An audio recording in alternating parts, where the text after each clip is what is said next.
So here we are in the woods, and as you can see, not many weeds. In fact, no weeds at all. Just little stalks of other trees growing up here and there. And it's because of this mulch that we have on the ground here, natural mulch that falls down every year in the fall from the leaves on the trees and the pines, pine needles, and the seeds under the ground are in darkness, undisturbed, because of this wonderful covering on top of leaves and pine needles and branches, so that we have no weeds, as you can see.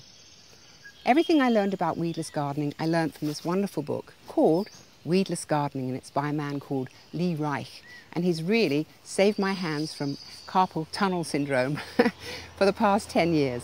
I don't weed my garden anymore, thanks to him. Here's a lovely bag of topsoil and a lovely bag of organic compost. And now we add our peat moss. I don't need the whole of this, I need about half of it, so I'm just going to cut the bag.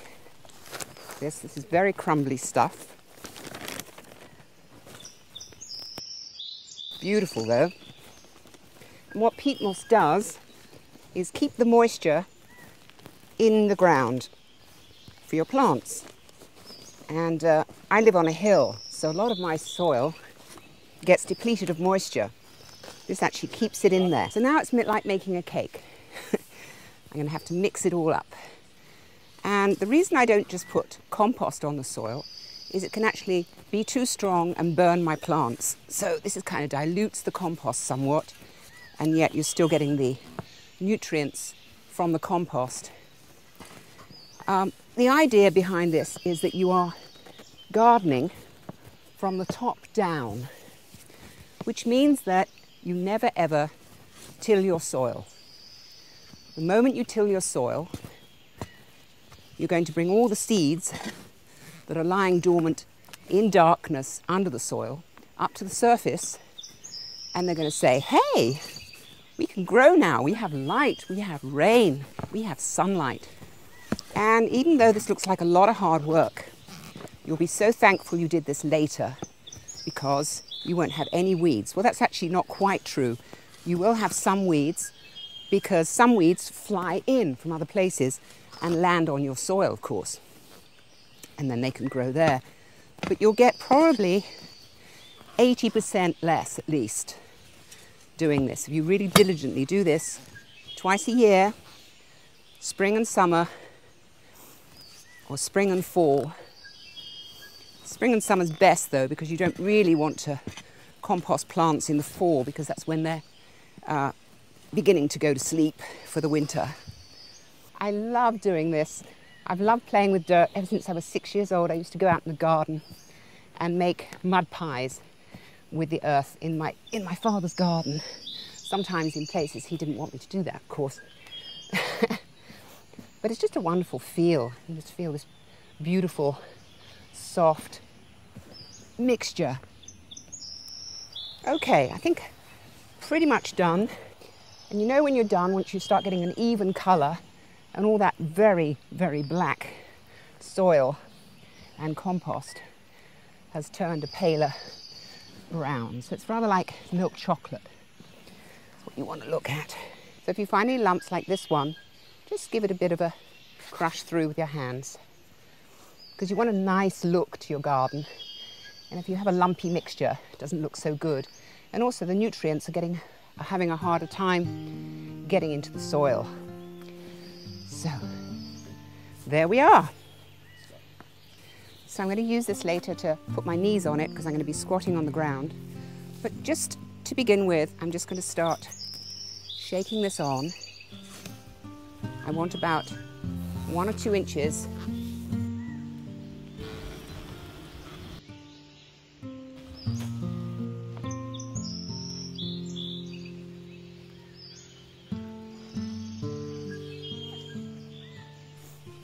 Just going to smooth it out, and as I go, if I have any lumps, I'm going to squish them. Make it all nice and even, and your plants are just going to absolutely love you for it. When the rain comes, all the goodness in this topsoil and compost is going to go into the rest of the earth, deep down, and into the lovely roots of your plants and start nourishing them. And you'll get bigger blooms and no weeds, because this is acting like a mulch would.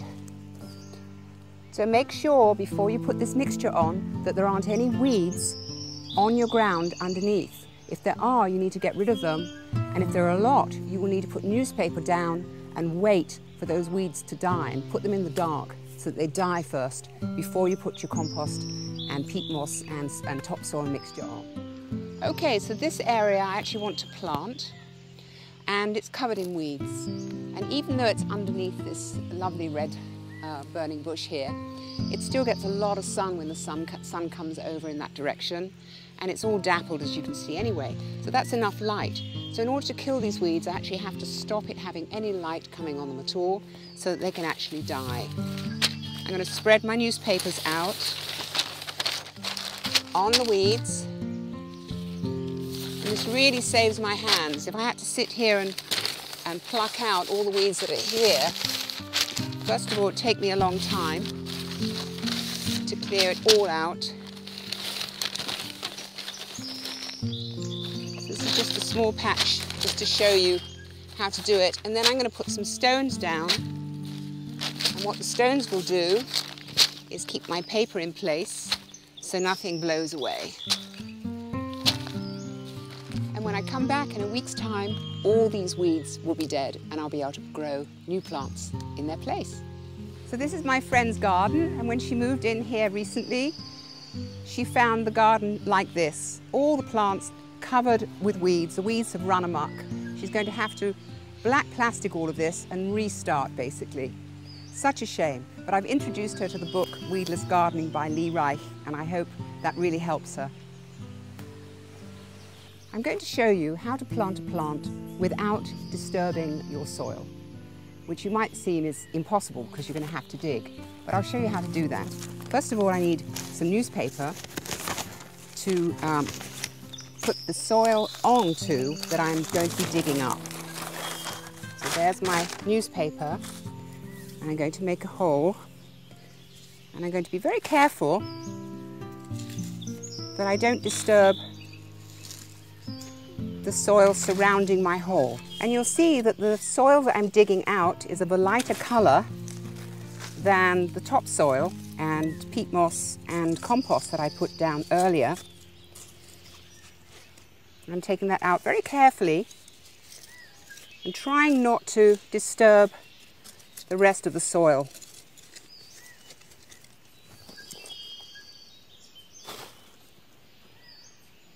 See that? I'm just keeping that really nice and not banged up at all.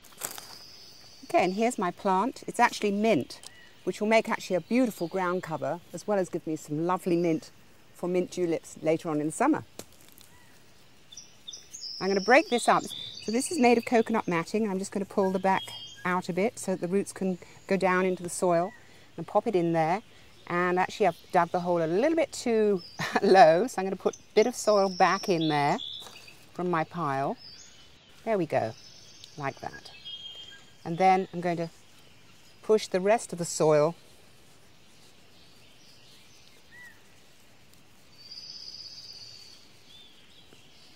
push it down.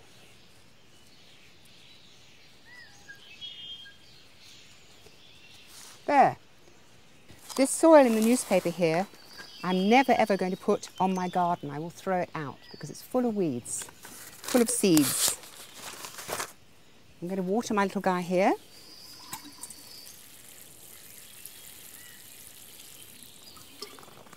And then I'm going to cover again with my mixture so that I can keep any seeds out.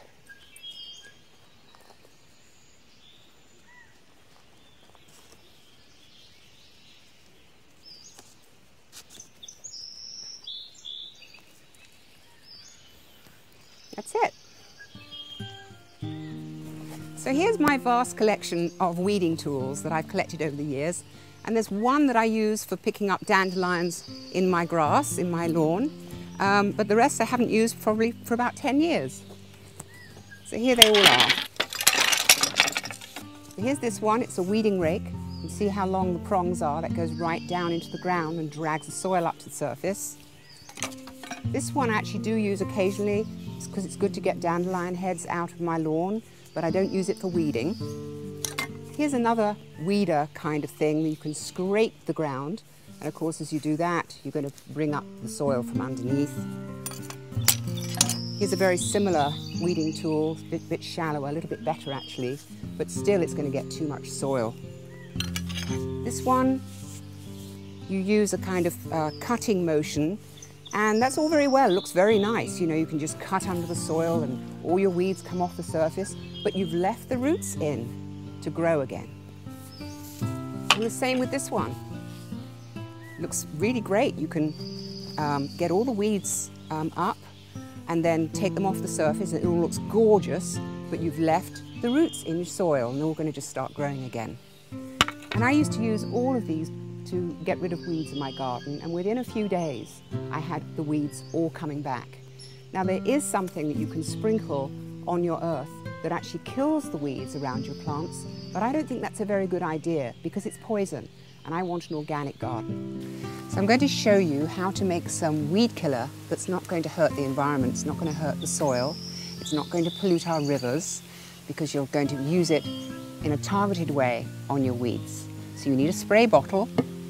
Here's the lid to the spray bottle, a little funnel, some salt, some vinegar, and some washing up liquid. And then a jug to measure, a teaspoon, and another measuring cup.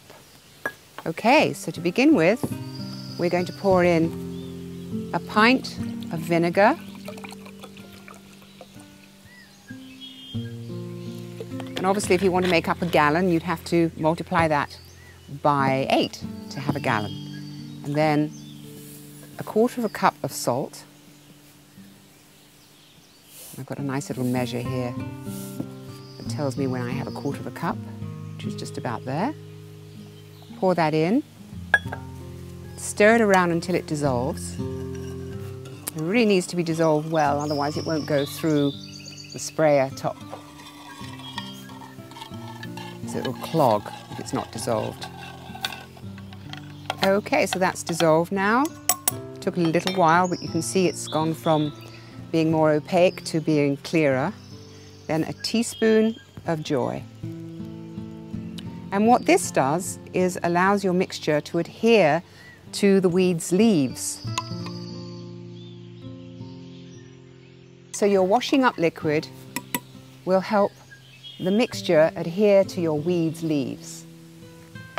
So now I'm going to pour it in. Use a funnel so you don't spill. Vinegar's strong stuff, so you don't really want it spilling on other places.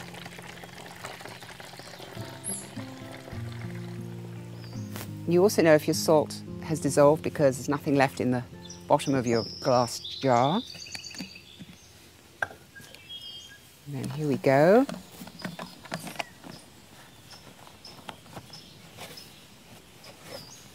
And I'm ready to spray. I've been encouraging Irish moss to grow amongst my paving stones, but unfortunately it's crept to the edges and I want to get rid of it with my wonderful mixture. So I'm going to go and spray them now, but I don't want to spray the rest of my flowers and hurt them. So here we go. I'm going to put my newspaper here to protect that plant, and then I can spray all the way along the edge here. And that's going to kill the Irish moss in this area, and it's going to look a lot prettier. There we go. 2 days later, they'll be gone. So here's where I sprayed 2 days ago, and you can see it's all gone brown and dying, and dead really. And here's where I didn't spray, and you can see it's all growing crazily. So I need to come back and spray that area, and then all of that will be gone.